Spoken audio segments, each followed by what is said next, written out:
കുതിച്ചൊഴുകുന്ന ഗംഗാവലി പുഴയുടെ തീരത്ത്. 70 ദിവസമായി അല്ലേ മനാഫ്? അങ്ങോട്ട് ഒന്ന് സ്വസ്ഥമായിട്ട് ഉറങ്ങാൻ പോലും പറ്റാത്ത ദിവസങ്ങളായിരുന്നു കഴിഞ്ഞു പോയത്. ഗംഗാവലി പുഴ ഉദ്ദേശിച്ചിട്ടില്ലോ.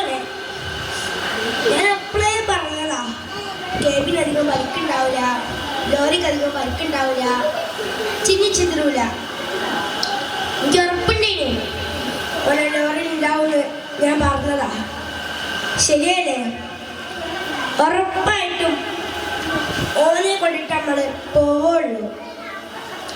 ഓന്റെ അമ്മക്ക് കൊടുത്ത വാക്ക് ഞാൻ പാലിച്ചു.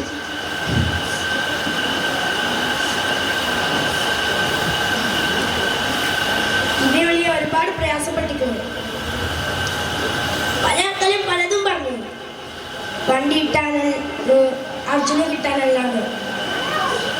ഇപ്പൊ ഞാൻ പറയാണ്, ആ വണ്ടി ജസ്റ്റ് പൊക്ക, അതുപോലെ എടുക്ക, ആ വണ്ടി അവിടെ ഇട്ടേക്കുക. ആ വണ്ടി നമുക്ക് ഇനി വേണ്ട, എനിക്ക് ഓനെ മതി.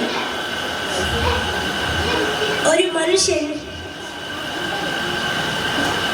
മനുഷ്യ ജീവൻ, ഒരു ഡ്രൈവർ ആയിക്കോട്ടെ, ഒരു മിനിസ്റ്റർ ആയിക്കോട്ടെ, നോക്കിയത് വില എന്റെ സമൂഹത്തിൽ അതിന്റെ പ്രതീകമാണല്ലോ. ഒരു ഡ്രൈവറാണെന്നാണ് ചോദിച്ചത്. ഒരു ഡ്രൈവറിന് വേണ്ടിയിട്ടാണ് വരുന്നത്. അർജുനും പ്രശ്നം വരും, മനാഫിനും പ്രശ്നം വരും. അതിന് മലയാളികൾ ഒറ്റക്കെട്ടായി നിൽക്കണം. എൻ്റെ അനുഭവത്തെ നിങ്ങളോട് എനിക്ക് പറയാനുള്ള ഒറ്റ കാര്യം എന്താ വെച്ചാൽ,